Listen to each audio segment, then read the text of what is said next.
Tamil Nadu, Kerala, Karnataka, Andhra Pradesh, Telangana, Punjab, Odisha demands fair delimitation. சென்னையில் இன்று முதல்வர் ஸ்டாலின் தலைமையில் நாடாளுமன்ற தொகுதி மறுசீரமைப்பு தொடர்பான கூட்டு நடவடிக்கை குழு கூட்டம் நடைபெறுகிறது. இதில் தெலுங்கானா, பஞ்சாப், கேரள மாநில முதல்வர்கள் உள்ளிட்டோர் பங்கேற்கின்றனர். இதுகுறித்த கூடுதல் தகவல்களை செய்தியாளர் ரமேஷிடம் கேட்கலாம். ரமேஷ், சரியா இந்த கூட்டம் எத்தனை மணிக்கு தொடங்குது? இதற்காக ஏற்பாடுகள்லாம் என்னென்ன செய்யப்பட்டிருக்கு ரமேஷ்?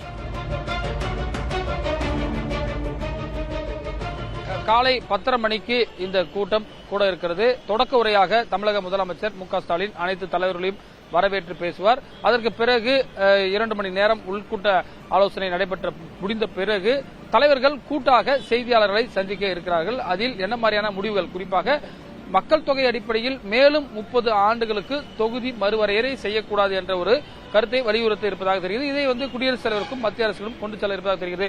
அது மட்டும் இல்லாமல் தற்போது இருக்கக்கூடிய நாடாளுமன்றத்தில் 100% தமிழகத்துடைய பங்களிப்பு 7.12% இருக்கிறது. அதை தொகுதி மறுவரையை செய்யும் போது இவர்கள் சொல்ற கணக்குப்படி 6% குறையும் என்று சொல்கிறார்கள். எனவே அதை செய்யக்கூடாது என்று வலியுறுத்தியிருக்கார்கள். தற்போது கிடைத்திருக்கக்கூடிய தகவல், அதாவது 7 மாநிலங்களைச் சேர்ந்த கட்சி தலைவர்களுக்கு அழைப்பு விடுத்த நிலையில் தெலுங்கு தேசம் கட்சி புறக்கணிப்பதாக சந்திரபாபு நாயுடைய கட்சி அறிவித்திருக்காங்க. அதே போல முக்கியமான கட்சி மேற்கு வங்கத்தில் இருக்கக்கூடிய திரிணாமுல் காங்கிரஸ் கட்சி புறக்கணிப்பதாக அறிவித்திருக்கிறார்கள். ஏனென்று சொன்னால் அவர்களுக்கு மக்கள் தொகை அடிப்படையில் தொகுதி மறுவரை செய்யப்பட்டால் அவர்களுக்கு எந்த பாதிப்பும் ஏற்படாது என்பதால் இது ஒரு மிகப்பெரிய ஒரு செட்பேக்காக இந்த கூட்டத்திற்கு பார்க்கப்படுகிறது. ஏனென்று சொன்னால் திரிணாமுல் காங்கிரஸ் கூட்டியிருக்கக்கூடிய பல்வேறு கூட்டங்களுக்கு தமிழக முதலமைச்சர் ஸ்டாலின் எதிர்க்கட்சியாக இருந்தபோது பங்கேற்றார். ஆனால் தற்போது திரிணாமுல் காங்கிரஸ் மம்தா பானர்ஜி இந்த கூட்டத்திற்கு ஆதரவு அளிக்க மறுத்திருக்கிறார். அது மட்டும் இல்லாமல் மற்றொரு விஷயமாக பாரதிய ஜனதா கூட்டணி இருக்கக்கூடிய பவன் கல்யாணுடைய கட்சியைச் சேர்ந்த உதய் ஸ்ரீனிவாஸ் காக்கிநாடா எம்பி பங்கேற்கிறார். இது 2 விதமான முக்கியமான அம்சமாகிறது.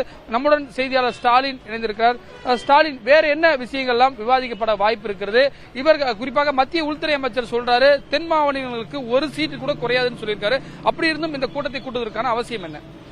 ரமேஷ், அதாவது நாடாளுமன்ற தொகுதி மறுசீரமைப்பை பொறுத்த வரைக்கும் மக்கள் தொகை அடிப்படையில் மேற்கொண்டால் தென் மாநிலங்கள் கடுமையாக பாதிக்கப்படும். ஏன்னா நம்ம மக்கள் தொகையை கட்டுப்படுத்துவதில் மிகுந்த கவனம் செலுத்தின அடிப்படையில் தான் தென் மாநிலங்கள் மக்கள் தொகையை வட மாநிலங்களை விட மிக அதிக அளவில் அந்த நடவடிக்கை எல்லாம் மேற்கொண்டதுனால கட்டுப்படுத்தினாங்க.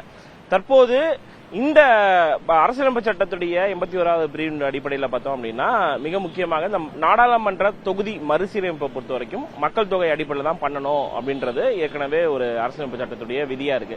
அந்த அடிப்படையில் 2026ஆம் ஆண்டு இந்த தொகுதி மறுசீரமைப்பு பண்ணாங்க அப்படின்னா தென் மாநிலங்கள் நிச்சயமாக கடுமையாக பாதிக்கப்படும், தென் மாநிலங்களுடைய தொகுதிகளுடைய எண்ணிக்கை பாதிக்கப்படும் அப்படின்றத முன்னிறுத்தி தான் திமுக அரசு இதனை கையில் எடுத்திருக்கிறது.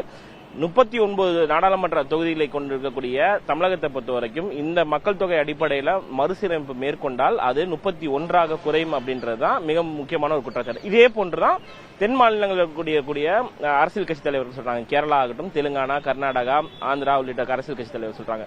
தற்போது இந்த ஜாயிண்ட் ஆக்ஷன் கமிட்டியை பொறுத்த வரைக்கும் முதல் கூட்டு நடவடிக்கை குழு கூட்டம் அப்படின்னு சொல்லி தமிழ்நாடு அரசு சொன்னாலும் கூட இதே தலைவர்கள் தான் இந்த ஒரு குழுவில் இருப்பாங்களா, இந்த கூட்டு நடவடிக்கை குழுக்குன்னு சொல்லி இதுதான் கண்டினியூ ஆக போதா, இல்ல ஒரு ஜாயிண்ட் சப் கமிட்டி ஏற்படுத்துவதற்கான வாய்ப்புகள் இருக்கு? ஏன்னா இதே தலைவர்கள் எல்லா நேரத்திலையும் கூடி இதுக்கான முடிவுகள் எடுக்க முடியாது. அதுக்குன்னு சொல்லி பிரதிநிதிகள் தங்களுடைய கட்சி சார்ந்த பிரதிநிதிகளை நியமித்து ஒரு சப் கமிட்டி ஃபார்ம் பண்றதுக்கான வாய்ப்புகள் இருக்கு. அவங்க கூடி முடிவெடுத்து அதன் பிறகு தலைவர்களிடம் கொண்டு சேர்த்து அந்த முடிவுகள் நிச்சயமாக அடுத்த கட்டத்துக்கு எடுத்து செல்லப்படும். இன்று நடைபெறக்கூடிய இந்த ஜாயிண்ட் ஆக்ஷன் கமிட்டியை பொறுத்த வரைக்கும் பல்வேறு முக்கியமான தலைவர்கள், நீங்க குறிப்பிட்டபடி பல்வேறு கட்சிகளை சார்ந்த தலைவர்கள், முதலமைச்சர் எல்லாம் பங்கேற்றிருக்காங்க. அதனால் நிச்சயமாக இதனை அடுத்த கட்டத்துக்கு எவ்வாறு நகர்த்தி செல்ல போகிறார்கள் என்பதை இந்த கூட்டம் முடிந்த பிறகுதான் நம்மளால் உறுதியா சொல்லும். அது மட்டும் இல்லாம இந்த டீலிமிட்டேஷன் கமிஷன் இன்னமும் அமைக்கல அப்படின்றத மத்திய அரசு சார்பாக சொல்லிட்டு இருக்கிறது நம்மளால பார்க்க முடியுது. இதுதான் நீங்க இருக்கக்கூடிய கள தகவலா இருக்கிறது. ஆனந்தி, தற்போதைய தகவல்களுக்கு நன்றி Ramesh. Tamil Nadu, Kerala, Karnataka, Andhra Pradesh, Telangana, Punjab, Odisha demands fair delimitation.